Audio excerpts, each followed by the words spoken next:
अब हम लोग चालू करते हैं the human eye and the colourful world. अभी क्या कहता है, we have learned in the previous chapter about light and some of its properties. ठीक है, in this chapter we shall use these ideas to study some of the optical phenomena in nature. Nature की optical phenomena को जो light chapter में पढ़े हैं उसका idea use करके इस चैप्टर में हम लोग सीखेंगे। हाँ, we shall also discuss about rainbow formation, a splitting of white light and blue colour of the sky.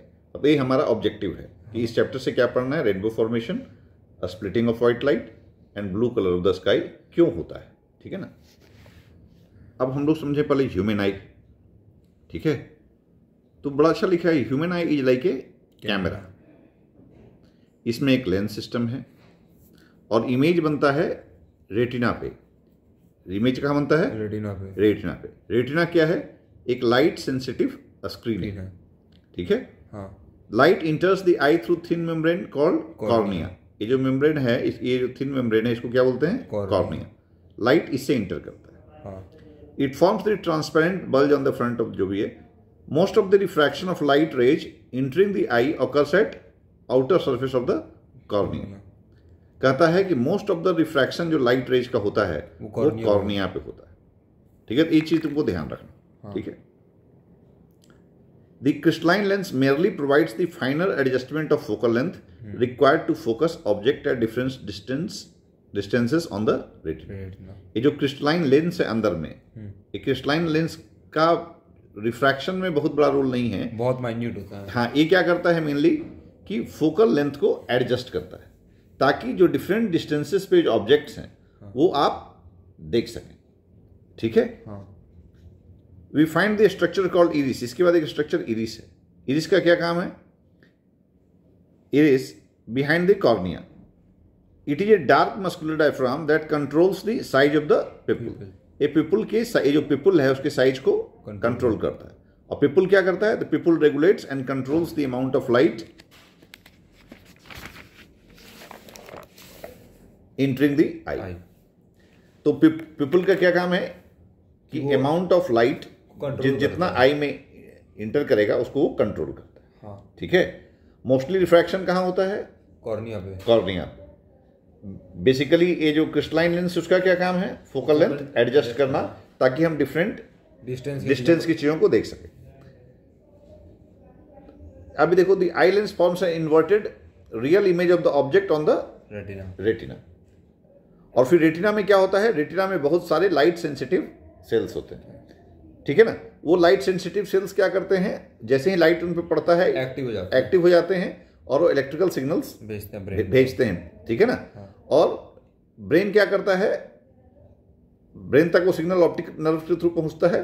Brain उन सिग्नल्स को इंटरप्रेट करता है और फिर बाकी जो चीज आप देखते हैं वो देखते हैं। ठीक है। तो ये आई का स्ट्रक्चर सबसे पहले समझना जरूरी है। आई का डायग्राम भी जानना चाहिए आदमी को। ठीक है ना। तो उसका स्केच बनाना इसको देख करके। उसके बाद पावर ऑफ एकोमोडेशन। अभी हम लोग देखे, जस्ट क्या देखे कि भाई जो क्रिस्टलाइन लेंस का क्या काम है, फोकल लेंथ एडजस्ट करना।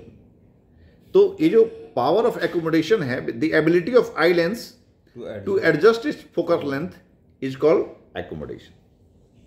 ठीक है।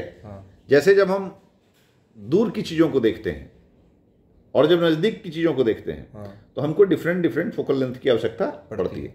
ये काम कौन करता है, आई लेंस।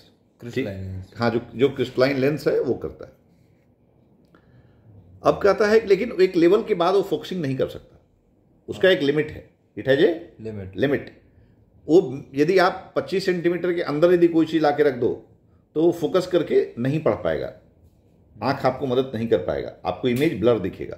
तो कहता था minimum distance at which objects can be seen most distinctly without a strain is called the least distance of distinct vision. ठीक है ना। इसको क्या बोलते हैं, near point of the eye. तो near point of the eye कितना होता है, 25 सेंटीमीटर। कितना होता है, 25 centimetre. For a young adult 25 centimetre. The farthest point up to which the eye can see objects clearly is called infinity. Far point of the eye इसको करते हैं। तो हम लोग को नियर पॉइंट और फार पॉइंट, ठीक है, ये दो चीज।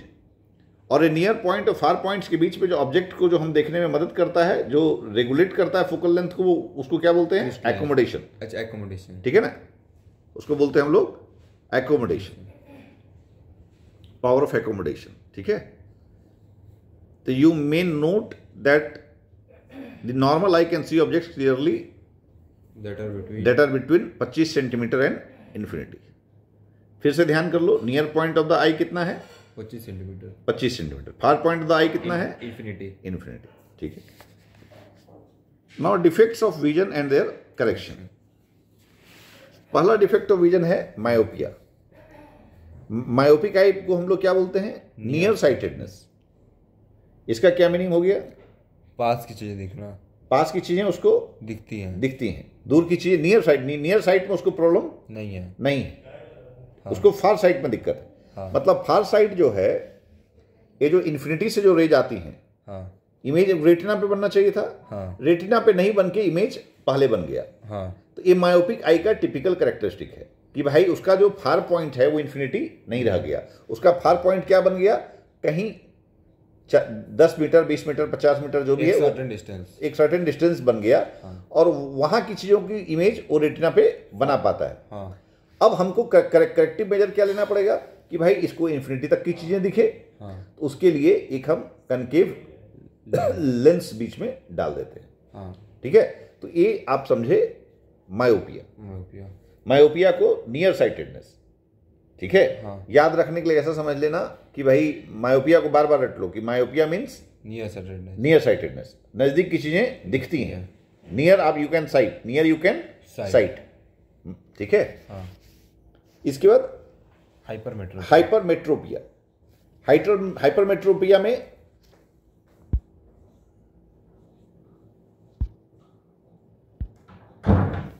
हाइपरमेट्रोपिया में क्या है?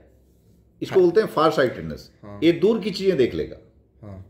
फार साइट में इशू नहीं है। यहां इशू किस चीज में है? नियर साइट में इशू। तो ये देखो, हाइपरमेट्रोपिक आई क्या करता है कि 25 सेंटीमीटर पे जो चीजें रखी हुई हैं, हाँ। ठीक है, 25 सेंटीमीटर पे जो चीजें रखी हुई हैं उसका इमेज रेटिना के बाहर जाके बनने लगता है, हाँ। बल्कि उनका जो नियर पॉइंट होता है वो थोड़ा ज्यादा हो जाता है। तो इसका मतलब ये 25 से अब नियर पॉइंट उसका क्या हो जाएगा? नियर पॉइंट एन डैश की जगह नहीं एन हो जाता है नियर पॉइंट, हाँ। तो यहां से नियर पॉइंट, अब यहां जो 25 सेंटीमीटर नियर पॉइंट था हो सकता है 50 हो गया, 60 सेंटीमीटर, मतलब वो क्या होता है? पढ़ने के लिए चीजों को दूर ले जाके देखते हैं, हाँ। तो इमेज यहां बन रहा है, हाँ। धीरे धीरे बड़ा होता जाएगा। तो इसका सॉल्यूशन क्या है कि एक कन्वेक्स लेंस आप सामने डाल दीजिए, तो उसी के बाद क्या होगा कि नियर पॉइंट 25 सेंटीमीटर पे वापस आ जाएगा, हाँ। ठीक है ना, जो भी आपका 25 सेंटीमीटर क्या जो हम लोग यंग एडल्ट का बोलते हैं उस पर वापस आ जाएगा, जो भी आपके आंख का नियर पॉइंट है, हाँ। तो this is called hypermetropia, far sightedness. इसके बाद एक है पर्स बायोपिया, हाँ। हम लोग पावर ऑफ एकोमोडेशन पढ़े उसका, हाँ। कहता है the power of accommodation of I usually decreases with ageing. तो एजिंग वाला को क्या बोलते हैं? प्रेस बायोपिया मीन्स वो जो फोकल लेंथ एडजस्टमेंट करता था, हाँ। वो फोकल लेंथ एडजस्ट नहीं कर पाएगा, कैपेबिलिटी खत्म हो जाएगी, हाँ। ठीक है, हाँ। वो कैपेबिलिटी कम होने लगेगी विथ एजिंग। तो इसको एक क्यों होता है?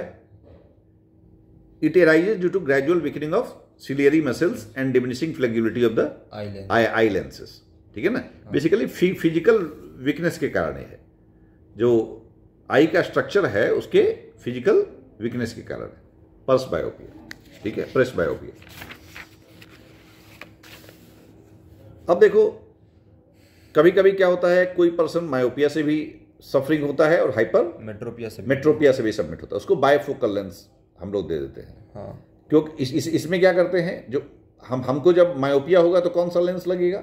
जब मायोपिया होगा, हाँ, तो कनकेव, तो हमको कनकेव लगेगा, हाँ। और उसमें दिखने में प्रॉब्लम कौन सी चीज होती है? दूर की, हाँ। तो ऊपर वाला लेंस क्या रख देंगे? कनकेव, हाँ। एक ही चश्मे में, एक ही ग्लास में ऊपर वाला लेंस कनकेव और नीचे का लेंस जब पढ़ने के समय जो तुम जरूरत पड़ती है वो कन्वेक्स। तो ऐसे बायफोकल लेंस आजकल आते हैं और बनते हैं, इसको बायफोकल लेंस बोलते हैं, हाँ। जिसमें तुम देखोगे कि ऊपर में तुम्हारा कनकेव लगा हुआ है, नीचे कन्वेक्स लगा हुआ है, उसी के बारे में एक्सप्लेन किया है, ठीक है। इसके बाद हम देखो, इसको भी पढ़ना चाहिए, although it is not in your syllabus, think it over. ये क्या चीज़ है? ये आई के डोनेशन की बात कर रहा है कि भाई दुनिया में कितने लोग आपके आई डोनेट करने से बच सकते हैं। इसको पढ़िएगा ध्यान से, ठीक है ना। इसमें हम लोग का 4 से 6 घंटे के बाद भी आफ्टर डेथ आंख निकाला जा सकता है। बहुत कम देर लगता है, 10-15 मिनट में निकल जाएगा, ठीक है। हाँ, कुछ बीमारियां हैं, यदि वो आपको हैं तो उनका आई डोनेट नहीं हो सकता, आप डोनेट नहीं कर सकते, ठीक है। तो ये चीज़ें भी जानना चाहिए। एक तो जनरल अवेयरनेस भी है और एक सोशल ऑब्लिगेशन भी है, ठीक है। अब हम लोग पढ़े refraction of light through A prism. अभी तक हम लोग क्या पढ़े थे? पैरेलल रिफ्रैक्टिंग सरफेसेस था। ग्लास स्लैब में क्या था? जहां पे इंसिडेंट रे आ रहा था, मतलब पड़ रहा था, और जहां से इमर्जेंट रे निकल रहा था, दोनों क्या था? सरफेस पैरेलल था। तो अभी तक हम लोग पैरेलल सरफेस पढ़े थे। पैरेलल सरफेस में क्या ग्लास में देखे थे कि जो इंसिडेंट रे होता है वो इमर्जेंट रे आपस में जाके पैरेलल हो जाता है, ठीक है। अब हम लोग पढ़ते हैं प्रिज्म के बारे में। प्रिज्म में क्या होता है? तो प्रिज्म में ट्रायंगुलर बेस तुम्हारा 2 होगा और 3 रेक्टेंगुलर लैटरल सरफेस होगा, ठीक है ना। तो ये तो खैर प्रिज्म का स्ट्रक्चर के बारे में है। और ये जो सरफेसेस हैं, they are incline to each other, these surfaces are incline to each other, ठीक है। अब अब प्रिज्म के through let us now do an activity to study the refraction of light through a triangular glass prism. ये activity करता है, ठीक है ना। इस एक्टिविटी में क्या किया? ये देखो, स्टेप बाय स्टेप से एक्टिविटी को समझाया है ये पूरा। मैं तुमको स्केच के माध्यम से समझा रहा हूं। ये क्या किया? एक प्रिज्म रख दिया, ठीक है। एक प्रिज्म रख दिया और इस पे PQ 2 point, P and Q दो कोई पिन फिक्स किया, ठीक है। हाँ, प्रिज्म रखने के बाद, और ये जो प्रिज्म रखा हुआ है किस पे रखा हुआ है? एक शीट पे रखा हुआ है, हाँ। ठीक है। ये PQ फिक्स किया, एक लाइन खींच लिया, ये ठीक है ना। और P और Q की जहां इमेज बनी, जहां पे इमेज बनी, इस साइड से देखा कि कहाँ इमेज बन रही है, हाँ, ठीक है ना। इस साइड से देखा और जिस लाइन पे इमेज बन रही है उस पे R और S 2 पॉइंट मार्क कर लिया, हाँ। बात समझ रहे हो?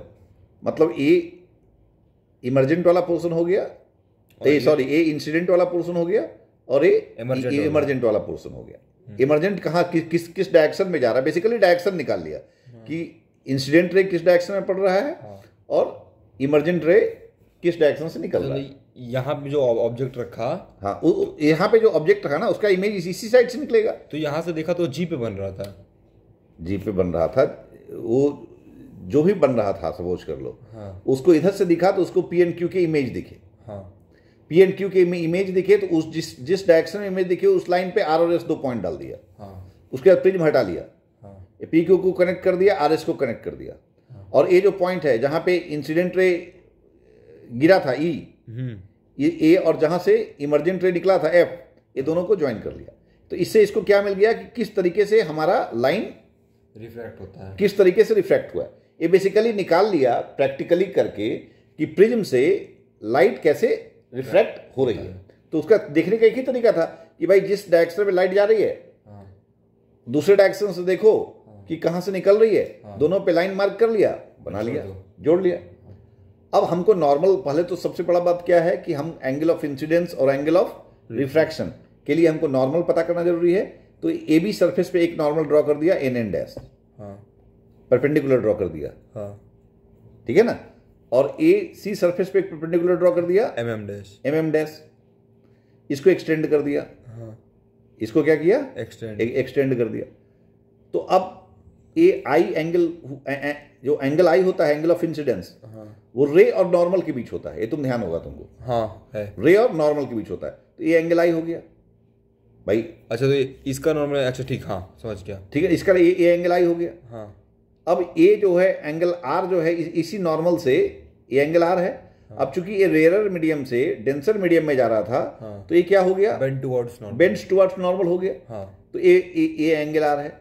अब यहां से ये डेंसर मीडियम से रेयर मीडियम में जा रहा है, हाँ। तो ये क्या हो गया? बेंड्स अवे फ्रॉम नॉर्मल हो गया, हाँ। तो ये ई हो गया इमर्जेंट एंगल, हाँ। तो 3 एंगल देखो, angle of incidence, angle of refraction, angle of emergence, और सबको विथ रिस्पेक्ट टू नॉर्मल लिखना है, इसलिए नॉर्मल पहले ड्रॉ करना जरूरी है। बात समझ गए? अब इसको फिर एक्सटेंड किया तो देखा अब हमको अल्टीमेटली क्या करना है, अल्टीमेटली ये करना है कि एक कितना डिग्री से डेविएट हो गया। पहले क्या होता था, उसमें पैरेलल निकल जाता था। जब पैरेलल ग्लास सरफेस था, यहां पर पैरेलल नहीं निकला, ये एक डेविएट कर गया, ये इसको इस दिशा में जाना था, इस दिशा में नहीं जाके एक डी एंगल से, ये एंगल ऑफ डेविएशन है, इस एंगल से डेविएट कर गया। तो ये एंगल ऑफ डेविएशन एक टर्म तुम्हारा आ गया कि this is called angle of deviation. ठीक है, अब ये जो तुमको है इसमें सब देखो लिखा है कि P is incident ray, EF refracted रे, PS angle D is angle of deviation. ठीक, तो refraction of light through a triangular glass prism, ये जो एक्सपेरिमेंट है बेसिकली करने बोलता है, बेसिकली क्या है, तुमको वो बता एक डायग्राम, रे डायग्राम बनाने के लिए कह रहा है बेसिकली कि भाई किधर से लाइट आएगी और किधर निकलेगी। ठीक है ना, तो इसका प्रिज्म का तुम भी एक बार बनाने की कोशिश करो कि refraction of light through a triangular glass prism. इसके बाद हम लोग देखेंगे dispersion of white light by glass prism next class में।